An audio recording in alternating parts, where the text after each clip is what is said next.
So this is a small cut flower garden and also vegetable garden to support my floral design work that is a couple miles away in downtown Raleigh. So we're on Lake Wheeler Road, super close to downtown, and it's really easy for me to cut the freshest flowers and take them right to my cooler in the shop and support the work that we do in things like weekly floral deliveries, flower subscriptions, arrangements for events, and even up to the scale of weddings.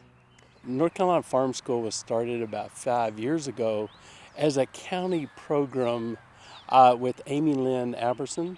She had heard so many people coming in saying, I want to start a farm, but I don't know how to start. So the program was started with that.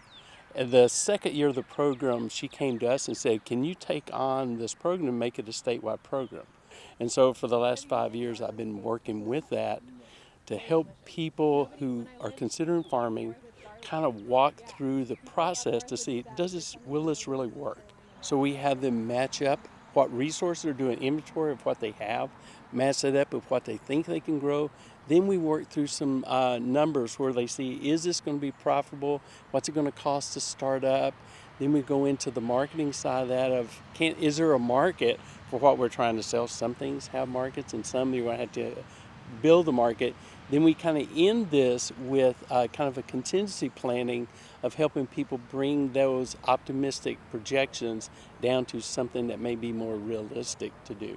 So I sought out farm school because I knew I had this dream that was pretty vivid in my head, this vision to grow cut flowers to support my floral design business, but I had no idea how to quantify what I wanted to do. And farm school really helped me to learn those systems and to approach the idea of a business plan without feeling intimidated. I really had this idea that a business plan was something that was scary and very formal and very much out of my area of expertise. But farm school made that process really accessible and kind of calmed my anxieties about it, and I was able to really figure out how to put that dream into numbers and spreadsheets and a clear format and make it feel real, and that boosted my confidence and enabled me to do some long-term planning to bring this thing to life.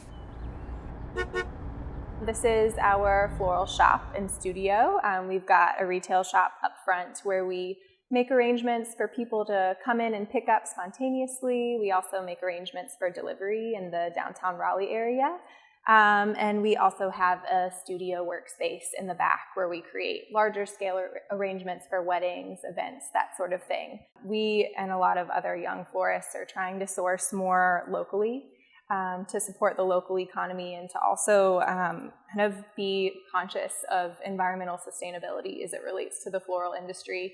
Traditionally, people will ship in from all over the world, and we, especially this time of year when we can get so much beautiful material locally, we buy from local farms as well as grow in our own garden.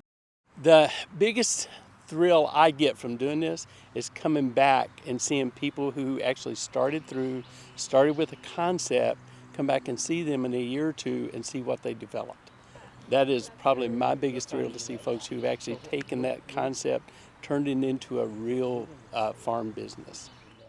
We're doing really well. This year is much more profitable than last. We are making money at what we're doing. It's not as much money as we want to be making, but I think when you are starting your own business, you have to be aware that you're going to bootstrap it for a few years, and it's going to take time and sacrifice, longer hours than you would ever work for another organization.